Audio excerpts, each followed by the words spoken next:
Hi everyone, this is Sharon, and today we shall be studying about sexual offenses under BNS. Now, sexual offenses under BNS that comes under the section 63 to 73. It is under chapter 5 of BNS. Chapter 5 is what? Chapter 5 is offenses against women and children. Now, the whole of chapter 5, offenses against women and children, it comes under section 63 to 99. इसके बाद we have offenses against body, that is from section 100 to 146, which we'll be doing later. Today we shall be only confining ourselves to not even section 63 to 93, but rather only section 63 to 73, that is of sexual offenses. ठीक है, तो काफ़ी gap भी हो गया है class में मतलब लास्ट वीडियो मैंने डाली थी, उसके बाद it's been a long time. Anyways, today I will not be telling you about just the bare act और द लैंग्वेज की यार रेप का डेफिनेशन इसमें है. The definition goes on like if a man penetrates or if a man manipulates the body of women to get penetration or applies his mouth to, or whatever, with him or with any other person. I'm not going to be doing that. I will tell you the definition, obviously, definition and all that, but I'll tell you rather the concept or the rationale behind the laws and acts or the punishments that we have here. More of a little conceptual है तो factually, but हम try करेंगे कि थोड़ा सा concept भी उसमें inculcate करें, और क्यों है ऐसी punishments, क्या क्या logic है, क्या कैसा है, उसको भी हम देखने की कोशिश करेंगे. ठीक है. So very first, what is the definition of rape? Definition of rape 63A से D में दिया हुआ है. और one thing that is very important to note here is right now the old criminal laws have been replaced and the new laws have come up. ठीक है, 1 जुलाई 24 से लागू हो चुके हैं. सबसे इंपॉर्टेंट चीज़ यहाँ पे देखनी है, it is BNS. The last one was IPC. P stood for penal. Okay, the P in IPC, it was for penal, while the N in BNS is for nyay. So from punishment to justice, that's what we have come. We are reflecting that the new criminal laws, we are more oriented towards justice and not just punishment, but to improve the whole system and all that, right? So that's one, you can write in your answers जो descriptive वाले जो भी होंगे. एक चीज़ ये आप लिख सकते हो, पुराने और नए लॉस को कंपेयर करना है, तो ये एक बहुत भारी पॉइंट है, इसको स्टार्टिंग में आप डालना. ठीक है, तो एक तो ये हो गया. Now coming to offences, majorly जो इसमें सेक्सुअल ऑफेंसेस हैं वो IPC वाले ही डले हुए हैं. ठीक है, डेफिनेशंस एंड ऑल दैट. और कुछ चीज़ें एक्स्ट्रा हैं, जैसे 69 एक्स्ट्रा है, ये भी एक्स्ट्रा. या कोडिफिकेशन बेसिकली बेहतर हो गया. ठीक है, उसमें तो 376 में इतने बन गए थे. खैर, anyways, section 63A to 63D, that defines what rape is, and can a woman commit rape? If a question comes or a multiple choice question comes, can a woman commit rape on a woman? Can a woman commit rape on a man? Can a man commit rape on a man? No, they cannot, because what has been mentioned in the act is, if a man does A, B, C, D, then only it's a rape. And he does what to what? He does something to women, तभी वो rape होगा. I'll read you the Bayer Act so that it's more clear. Penetration, section 63A says a man is said to commit rape if he penetrates his penis to any extent into the vagina, mouth, urethra or anus of a woman. Note here, of a woman. B में again of a woman. C में again of a woman. D में of a woman. Everywhere it's of a woman. ठीक है, there's nowhere of a man, of a person, it's of a woman. A man who does an act on a woman, only then it is rape. If a woman does it on a man or a woman does it on a woman, even without the consent, it's not a rape. ठीक है, 18 के नीचे वो POCSO में आ जाएगा, वो different है, we will study about that. But here in 63 में A से लेके D तक में दिया हुआ है, penetration है, what do you call, applying mouth है, उसके बाद you also have manipulates the women to do so, part of body of women, और माउथ वाला है, या फिर एनी ऑब्जेक्ट भी अगर कोई इंसर्ट करे तो वो भी रेप की कैटेगरी में आएगा. ठीक है, now coming, there are 7 categories, not categories exactly, 7 क्या कहते हैं उसको, circumstances. ठीक है, there are 7 circumstances wherein the conditions that is mentioned in 63A to D that defines rape, and if that happens, अगर consent से हो रहा है तो that is not rape, but if it happens without consent, with consent but when intoxicated, wherein the person is incapable of giving consent, wherein the consent has been obtained deceitfully, उसमें lawfully wedded husband है ऐसा appear कर रहे हो आप, ठीक है, ऐसे ही करते करते 7 एनलिस्टमेंट है, 7 सर्कमस्टांसेस हैं जब इस तरीके से अगर कंसेंट लिया जाए या कंसेंट नहीं है या अनसाउंड है या फिर वो कंसेंट नहीं कम्युनिकेट कर सकते हैं, उन केसेस में that will be a rape. So section 63 just defines rape and I will not tell you the factual things of it, this you need to know कि it defines rape. Now section 64 punishment for rape. What is the punishment for rape?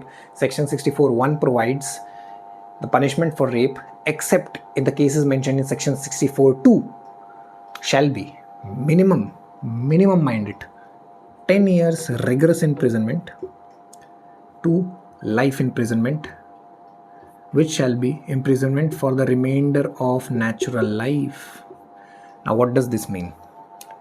Section 6 को आप याद करिए, इसको आप link करिए section 6 से. Section 6 जो है उसमें कहा गया है कि अगर फ्रैक्शंस ऑफ पनिशमेंट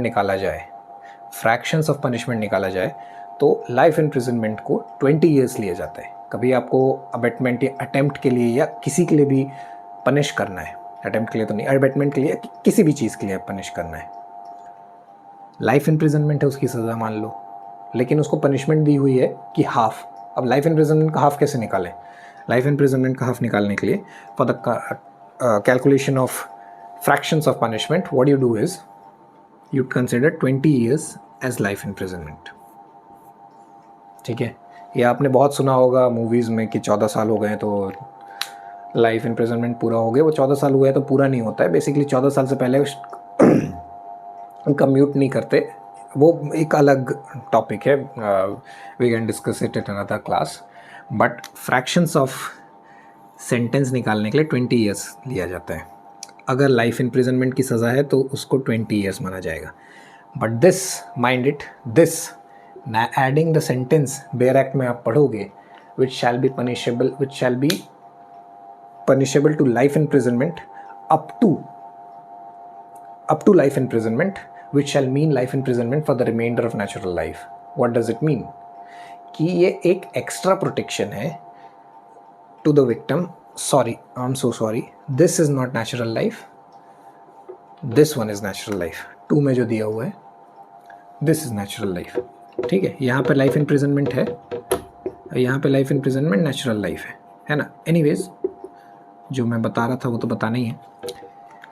इन दोनों में क्या फ़र्क है? इन दोनों में यही फ़र्क है कि जो लाइफ इम्प्रिजनमेंट है इसको कम्यूट अगर हम करेंगे या कुछ भी करेंगे या मानेंगे तो ये लाइफ इम्प्रिजनमेंट जो है ये 20 ईयर्स के फ्रैक्शंस के लिए 20 ईयर कंसिडर किया जाएगा. मतलब इसको हाफ कर सकते हैं, इसको कम कर सकते हैं. बट नेचुरल लाइफ अगर हो गया है you can not consider fractions in it. Fractions आप कंसिडर नहीं कर सकते हो, उसमें आपको 20 ईयर्स वाला कॉन्सेप्ट आपका नहीं लगेगा. नेचुरल लाइफ मतलब ये एक्सप्लिसिटली मेंशन कर दिया है लॉ में कि नेचुरल लाइफ जब तक मरेगा वो व्यक्ति तब तक वो जेल पे ही रहेगा. और ये रिमाइंडर ऑफ नेचुरल लाइफ ये और भी ऑफेंसेस में है. ठीक है, लाइक ऑफेंसेस अगेंस्ट बॉडी, उसमें भी है, प्रॉपर्टी, काफ़ी सारी चीज़ों में. नाउ 64 के 2 में क्या है? 64 के 1 में तो है if anyone commits rape, normal rape, just rape. Anyone commits just rape as defined under section 63, it shall be punishable with 10 years of rigorous imprisonment minimum and maximum this 20 years, sorry, life imprisonment, which shall be considered for fraction 20 years, which shall be considered 20 years for calculation of fractions. But in section 64 subsection 2 wherein a rape is committed by a police officer or a jail superintendent, jail superintendent में सिर्फ jail superintendent नहीं और lower staff वगैरह जो भी supervise कर रहे हैं वो सब आ जाते हैं, या फिर कोई गार्जियन है, या फिर कोई टीचर है, या फिर कोई हॉस्पिटल स्टाफ है, या फिर वहाँ पे कोई प्रेग्नेंट महिला है, या फिर इन द कम्युनल वायलेंस वाले में अगर कुछ ऐसा रेप किया जा रहा है उसकी आड़ में, या फिर वो कंसेंट कम्युनिकेट नहीं कर पा रही थी महिला, या फिर वो डिसेबल्ड है, इन सारे केसेस में सेक्शन 64 का 2 लगेगा। और यहाँ पे मिनिमम पनिशमेंट तो 10 ईयर्स रिगरस इम्प्रिजनमेंट ही है, but depending upon the gravity of the case, it can extend to life imprisonment, which shall mean the imprisonment for the rest of natural life. This added sentence or the added phrase remainder of natural life that implies that ये जो 20 साल वाला concept है, which we will someday take up, कि ये क्यों 20 साल लिया जाता है फ्रैक्शन, मतलब बेसिकली इतना समझ लो कि इसको फ्रैक्शन, अगर कोई पनिशमेंट को कम करना है या कुछ भी करना है, फ्रैक्शन लेने के लिए लाइफ इम्प्रिजनमेंट को 20 साल मान लिया जाता है। बट यहाँ पे वो नहीं माना जाएगा, यहाँ पे 20 साल नहीं, इसको फ्रैक्शन, इसको कम नहीं किया जा सकता। बेसिकली ये उम्र कैद ही रहेगी। Now punishment in certain cases जो है सेक्शन 65 बताता है इन व्हाट केसेस।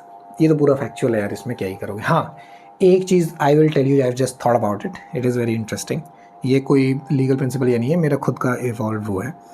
अगर महिला वुमेन 16 से कम की है, इफ 16 ईयर्स से लेस की है, it shall be 20 years rigorous imprisonment minimum to life imprisonment, which shall mean imprisonment for the remainder of natural life. And अगर महिला 12 साल से छोटी है बच्ची तो ये तो रहेगा ही, डेथ भी आ सकता है इसमें डेथ हो सकता है। ये डेथ पेनल्टी मेरे ख्याल से पहले आईपीसी में नहीं थी, I am not sure. Madhya Pradesh was the first state शायद, forget it, I mean it's very शायद, आई डोंट रिमेंबर एग्जैक्टली। ठीक है, तो यहाँ पे एक इंपॉर्टेंट चीज़ जो नोटिस करने वाली है, they have mentioned 16 years, they have not mentioned 18 years, right. 18 years में अगर वो कम है तो उसको तो वैसे ही बाय डिफ़ॉल्ट रेप मान लिया जाता है, but aggravated sentence, aggravated punishment जो है वो 16 ईयर्स में क्यों दी गई है? इसको आप कभी आंसर लिखो या कुछ भी आंसर राइटिंग में, या you know if you going for an interview somewhere, you can mention this point कि जो एज ऑफ कंसेंट है हमारे देश में अभी 18 पे एज ऑफ कंसेंट, पॉक्सो का इतना मतलब मिसयूज़ होता ही है कभी कभी। यूजुअली मैंने केसेस देखे हैं कोर्ट में भी, go to the court, I have seen cases where in the girls family couple is there, क्या होता है ऐसा बहुत बार होता है, लड़के भी होते हैं, लड़कों वाला में ज़्यादा नहीं देखा है मैंने। लड़का मान लो 18 का हो गया, ये 18 साल 2 महीने का हो गया, ठीक है, लड़की है अभी 17 साल 9 महीने की। Now they are having sexual intercourse. I have personally seen cases where this girls family they will file a case under POCSO कि एज ऑफ कंसेंट तो 18 है, ये 18 से कम है, जबकि एज डिफरेंस देख लो 4 महीने का है ना। But that's how sometimes things happen, 4-5 महीने का एज डिफरेंस है। तो ये जो 18 है, इसको डिबेट क्या चल रही है कि इसको 16 कर दिया जाए। एक रैशनल जो आप दे सकते हो अपने आंसर्स में वो ये है कि ये जो 16 है यहाँ पे पनिशमेंट इन एग्रावेटेड केस, एक तरह से गवर्नमेंट ने खुद यहाँ पे 16 ईयर्स दिया हुआ है, ये आप कोट कर सकते हो एटलीस्ट आंसर वगैरह में, ठीक है। तो this is something good in, कुछ कंसेप्चुअल आया कभी तो I just thought about it, ठीक है। इसके अलावा अगर 12 साल से छोटी महिला है तो फिर डेथ तक जा सकता है वो, मिनिमम 20 ईयर रिगरस इम्प्रिजनमेंट तो होगा ही होगा, उसके अलावा डेथ भी दी जा सकती है, ठीक है ना। सेक्शन 66 जो है, section 66 talks about when the victim is left in permanent vegetative state और the victim dies as a result of the unfortunate act, rape. In that case the punishment shall extend to death, ठीक है, either it's life imprisonment or death. Now the thing that you have to notice here is कि इसमें अरुणा शानबाग का जो case है, अरुणा शानबाग का case आपको सबको पता होगा, द हॉस्पिटल स्टाफ जिनके साथ सॉडमी और सेक्सुअल असॉल्ट हुआ था, उस केस में, और उसके बाद पैसिव यूथनेशिया भी अलाउ किया गया था, ठीक है। तो यहाँ पे डेथ जो है, अगर विक्टिम की डेथ हो जाती है या विक्टिम परमानेंट वेजिटेटिव स्टेट में चला जाता है, अरुणा शानबाग का जैसे मैंने केस बताया जहाँ पे पैसिव यूथनेशिया अलाउ किया है, Aruna Shanbaug case, but active euthanasia is still not allowed. Passive euthanasia यहाँ पे अलाउ किया था सुप्रीम कोर्ट ने right to die with dignity उससे लिंक करो, आर्टिकल 21 से लिंक करो इसको, ठीक है। इसमें सेम पनिशमेंट है ये वाली, 20 साल रिगरस इम्प्रिजनमेंट मिनिमम है, मैक्सिमम जाएगा डेथ तक, ठीक है। Aruna Shanbaug case, article 21, right to die with dignity, passive euthanasia, active euthanasia, ये सब लिंक करो, ये सबको सोचो, लिंक करो माइंड में, तब बेटर होगा आपका आंसर राइटिंग, आपकी सारी स्किल्स बेहतर बनेंगी, ठीक है। नाउ सेक्शन 66 के बाद 7, 67, 68 और 69, ये 3 सेक्शंस जो हैं ये रेप नहीं है, ये सेक्सुअल ऑफेंसेस हैं, ठीक है।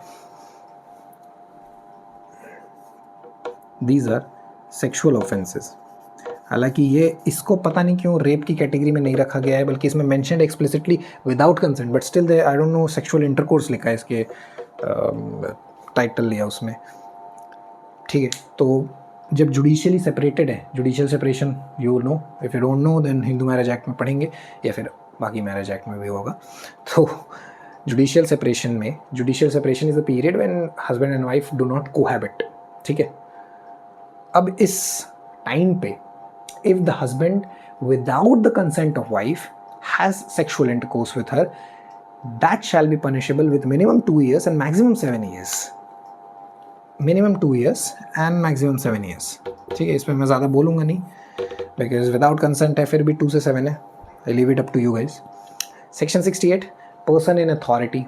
When a person who is in authority, वही वाले यहाँ वाले केसेस ले आओ आप 64 के 2, I will read out to you so that I don't miss anything, but these are all the position, वही है position in a position of authority, या public servant, superintendent of jail, management of hospital, fiduciary relationship, वही है। इसमें कम है वहाँ से 65(2) से कम है। इसमें पब्लिक सर्वेंट आ गया तो वैसे उसमें सब आ जाते हैं, public servant, hospital staff, jail superintendent, guardian position, वो कहाँ गया, हाँ। तो इसमें जो पनिशमेंट है that is person in authority वाले में ये 5 से 10 है, and mind it this 5 to 10 years, और ये सब में फ़ाइन भी है ना भाई, सब में फ़ाइन इंक्लूडेड है, ठीक है।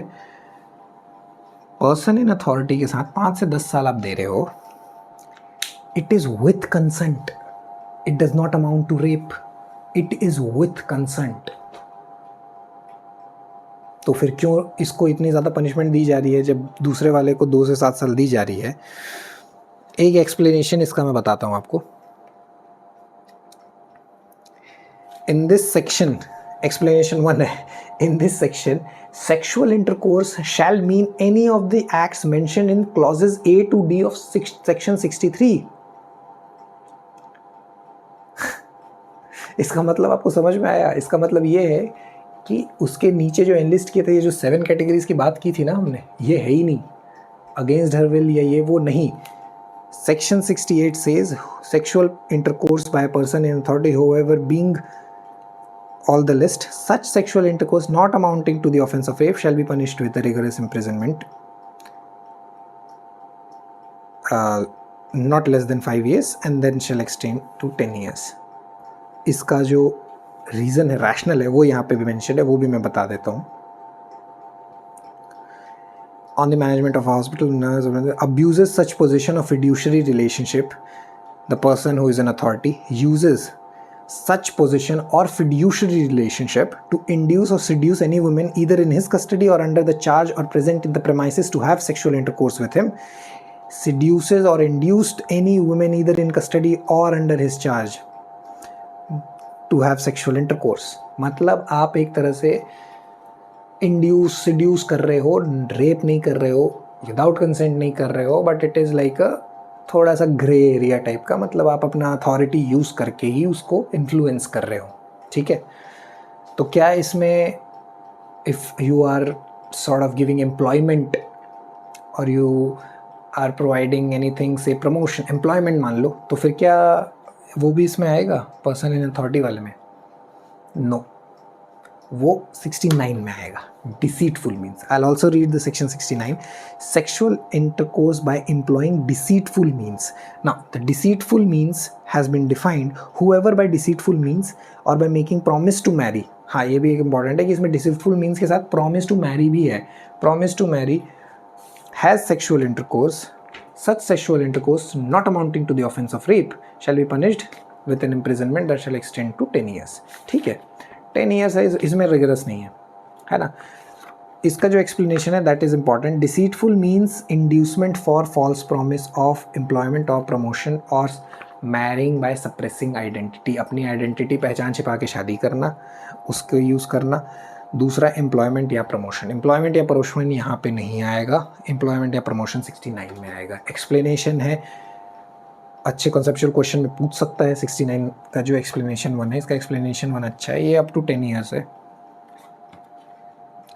ठीक है, उसके बाद गैंग रेप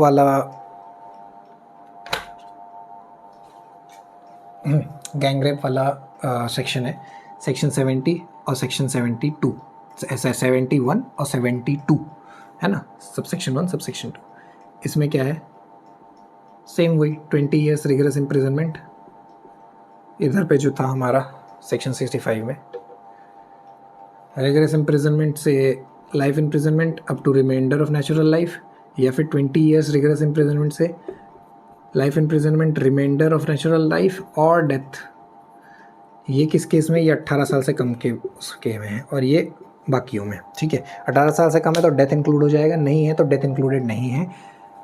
और एक जो बहुत इंपॉर्टेंट बात है यहाँ पे, the word that has been used is the furtherance of common intention, furtherance of common intention.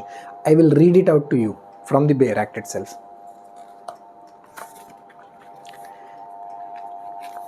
When a woman is raped by one or more persons constituting a group of acting in a furtherance of a common intention, each of the persons shall be deemed to have committed the offence of rape and shall be punished with a punishment which may extend to the imprisonment of life, which means imprisonment for the remainder of natural life when with fine। और अगर 18 साल से कम है तो death भी include हो जाता है। इसमें क्या लिखा है यहाँ पे, furtherance of common intention. Common intention मतलब क्या है, अगर सेक्शन मैंने क्वेश्चन मार्क लिखा है, कहाँ डिफाइंड है बताओ, डेफिनेशन के क्लॉज में आएगा ना। सेक्शन 2 के क्या में ये बताओ, सेक्शन 2 के सब सेक्शन 5, गलत। सेक्शन 2 में नहीं है defined common intention. Common intention is given in general explanations. ठीक है, सेक्शन 3, 5 में है ये, है ना। ये सब गलती मत करना, हो सकता है एग्जामिनर ये पूछ लेगा आपसे कि डेफिनेशन कहाँ है और सब में लिख देगा 3(1), 3(2), 3(5) और 2 ये है 2(5) ही लिख देगा। सी है, अल्फ़ाबेटिकली अरेंज्ड है ना। अब तो सब आप क्या करोगे, ये 2 में डेफिनेशन होता है, खच्चैक 2 में टिक किए, नन्हे मुन्ने बच्चे सब लोग खुश हो जाते हैं ना। गलत आंसर हो गया, गलत मार्क्स जाएंगे कट। 3(5) जनरल एक्सप्लेनेशन में आए। ये सब थोड़े कन्फ्यूजन से, ये क्लियर कैसे होंगे, पढ़ाई से, रिविजन से। ठीक है, ये हो गया। अब इसके बाद के जो ऑफेंसेस हैं, 73 वाला जो है, 71 जो है,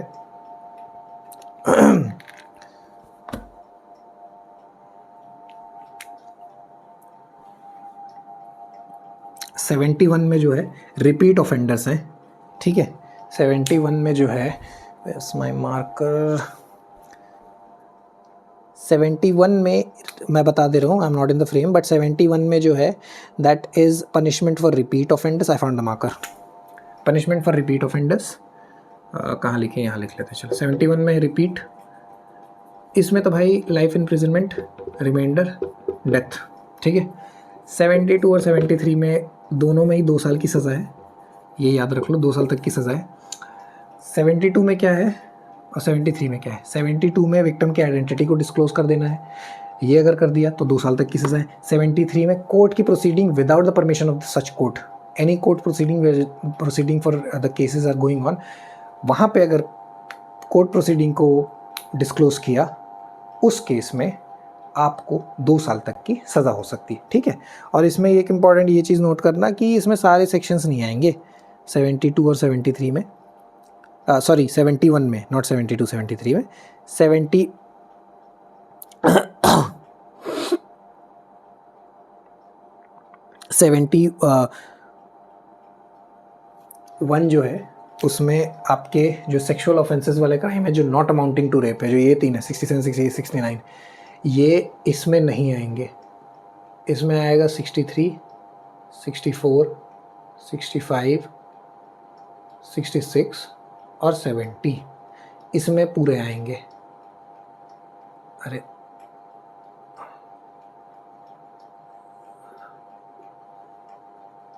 71 में इतने आएंगे और 72 73 में 63 से 70 तक सारे आएंगे। ठीक है, ये हो गया 72 और 73 में। अब इसमें से ज़्यादा कंसेप्चुअल क्या है, मेन तो ज़्यादातर तो पनिशमेंट ही थी। ठीक है, जैसे कि अब सेक्शन आगे के जो सेक्शंस हैं, जो ऑफेंसेस ये वाले हैं, sexual harassment, criminal force and assault against women है, criminal force and assault against women है, उसमें सेक्शन 74 से 79 है, 6 सेक्शन ही है, 74 75 76 77 78 79। 74 में क्या है, क्रिमिनल फोर्स है। ठीक है, आउटरीच दी मॉडेस्टी, क्रिमिनल फोर्स का यूज़ करके आउटरीच दी मॉडेस्टी है। असॉल्ट क्रिमिनल फोर्स का यूज़ किया है 74 में, लेकिन 79 में क्रिमिनल फोर्स का यूज़ नहीं है, जस्ट टू आउटरीच मॉडेस्टी है। तो 79 में 3 साल तक की सिंपल इम्प्रिजनमेंट है, वेयर एज 74 में आपको 3 साल तक की रिगरस इम्प्रिजनमेंट है ना, सॉरी 5 साल तक की, नॉट 3 साल, 5 साल तक की इम्प्रिजनमेंट है 74 में।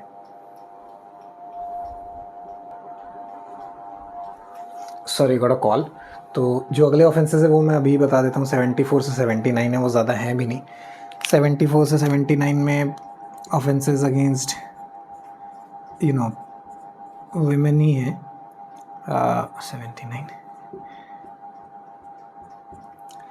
74 से 79 में offences out using of criminal force to against women. ठीक है, 74 में क्या है, assault criminal force against women, इसमें आपको सज़ा मिलती है कितनी है इसमें, assault criminal force against women, I guess it's 3 years। 1 to 5 है, 3 तो इसमें है, सॉरी 1 to 5 है 74 में। 79 में अप टू 3 years है, सिंपल इम्प्रिजनमेंट है। फ़र्क क्या है, यहाँ पे वर्ड्स एंड जेस्चर्स है, यहाँ पे क्रिमिनल फोर्स है, ये दोनों एक ही है, दोनों में आउटरीच हो रही है मॉडेस्टी। लेकिन सेक्शन 79 में क्या है, वर्ड्स एंड जेस्चर्स यूज़ हो रहे हैं, where in section 74 it is criminal force that is used. That's why there is a minimum punishment for 1 year, which may extend to 5 years as well.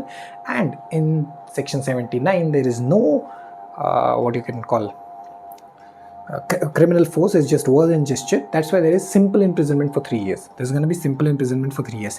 Now, sections याद कैसे रहेंगे, तो हर किसी का तो निमोनिक है, हर किसी का कोई वो नहीं बन पाएगा, you have to find your own ways. ठीक है, जैसे कि सेक्शन 75 है। सेक्शन 75 क्या है, सेक्सुअल हैरेसमेंट। सेक्सुअल हैरेसमेंट में 4 दिए हुए हैं, 1 2 3 4, 1 2 3 4 वाले का 1 साल तक का है, 1 2 3 वालों का 3 साल तक का है रिगरस इम्प्रिजनमेंट।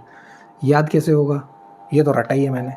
ठीक है, सेक्शन 76 क्या है, intent to disrobe a women. Disrobe women कैसे इसको याद करना है, एक मैंने इसका ऐसे ही सर्च कर लिया था, कुछ तो आया था कि a person is wearing 76 coat, तो 76 के 76 कोट को निकाल रहा है, ऐसा कुछ याद करो। तो इंटेंट टू डिसरोब है इसमें, तो इसमें सज़ा है 3 से 7 साल, मिनिमम 3 साल है, मैक्सिमम 7 साल है। सेक्शन 77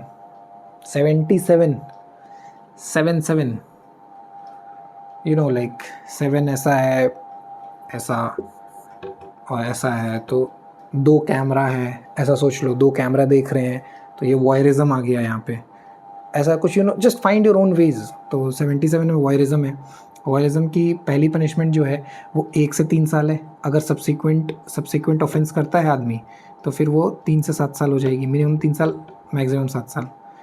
सेक्शन 78 क्या है, स्टॉकिंग। वॉयरिज्म के बाद स्टॉकिंग होगा, इसमें फर्स्ट पनिशमेंट में मैक्सिमम 3 साल तक दे सकते हो, दूसरे में मैक्सिमम 5 साल तक दे सकते हो, और 79 तो मैंने आपको बता ही दिया है। तो याद करने के क्या तरीके हैं, जैसे सेक्शन 67 है, 77 2 कैमरा लगे हुए हैं, वॉयरिज्म में लैबोरेटरी में फ़ोटो लेना, ये सब भी इंक्लूड है, एक्सप्लिसिटली मेंशन्ड है, इसके एक्सप्लेनेशंस बहुत अच्छे से देखिएगा आप। ठीक है, तो what we have done is we have studied about the definition of rape that is mentioned in section 63.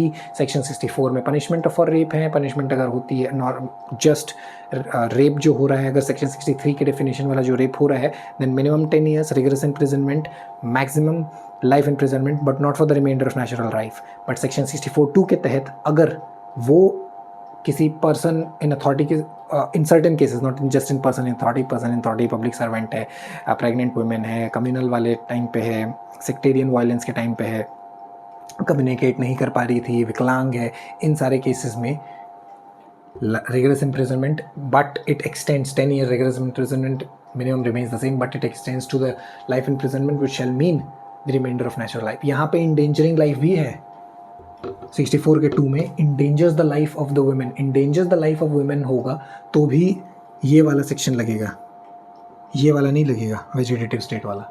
Grievous hurt भी होगा तो भी ये लगेगा, ठीक है। 64 टू 65 में क्या आता है, पनिशमेंट इन सर्टेन केसेस, अगर 16 साल से कम है तो फिर 20 साल रिगरस इम्प्रिजनमेंट से लेके लाइफ इम्प्रिजनमेंट रिमाइंडर लाइफ तक, 12 से कम है तो सेम बट डेथ भी हो सकती है, ठीक है। कैपिटल पनिशमेंट भी है इसमें। Section 66 permanent vegetative state, same जो 65 सब सेक्शन 2 में है वही वाला पनिशमेंट है, इसमें भी डेथ भी दी जा सकती है। सेक्शन 67, 68, 69, 67 मैन पर husband without the consent of wife during judicial separation has sexual intercourse, that shall be punishable with minimum 2 years maximum 7 years. Section 68 जो है वो पर्सन इन अथॉरिटी है, minimum 5 years maximum 10 years rigorous imprisonment. उसके बाद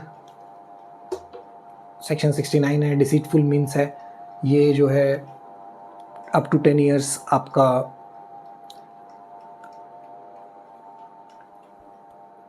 imprisonment की सज़ा देता है। And with that we are done, and yes there is nothing left. Just let me check, I have one doubt.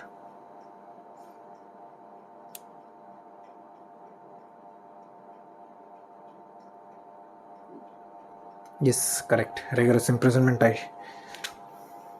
ये रिगरस इम्प्रिजनमेंट, ठीक है। तो आपको इसको लिंक करना भी सीखना है, जैसे कि वेजिटेटिव स्टेट वाला ये पढ़ते ही आपके दिमाग में अरुणा शानबाग का केस आ जाना चाहिए। ये वाला जैसे मैंने पॉक्सो का रैशनल जो होता है कि एज ऑफ कंसेंट को कम करना चाहिए नहीं करना चाहिए, अगर कम कर भी देंगे, अगर मान लो हम एज ऑफ कंसेंट को कम कर दें 18 से 16 कर दें तो फिर वही केसेस आने लगेंगे ना भाई। अभी केसेस आ रहे हैं जो लड़कियाँ 18 से जस्ट कम है, जो लड़के 18 से जस्ट कम है, लड़कियाँ कहीं आ रही क्योंकि रेप में वो कंसिडर कर लिया जाता है। 18 से कम वाले केसेस जो है 17 years 9 months, 17 years 5 months, 17 years 10 months, 17 years 2 months. What if we reduce it to 16? Then the cases of it come like 15 years 7 months, 15 years 11 months, ये वाले केसेस आने लगेंगे। वो तो आता ही आता रहेगा। हाँ, ये कर सकते हैं अपन कि 18 तक कट ऑफ 18 ही रखें, पर एक 16 to 18 वाला जो ब्रैकेट है इसमें थोड़ी सी लीनियंसी लाएं और इसमें केस टू केस में डिसाइड करें कि should it be considering, we should we consider कि इसको रेप में डाला जाए या फिर ना डाला जाए या क्या है। अगर कंसेंशुअल है तो इसको ना डाला जाए, और कंसेंशुअल है तो डाला जाए या ना डाला जाए, या नॉन कंसेंशुअल है तो डालना ही है, बट कंसेंशुअल है तो डालना है या नहीं डालना है। या फिर एक और अलग भी आप सोच सकते हो कि 17 कर दे भाई बीच के एज ऑफ कंसेंट को, बात ही ख़त्म। तो there are a lot of ways. So that's it from my side, we are done with offences against women, sexual offences basically.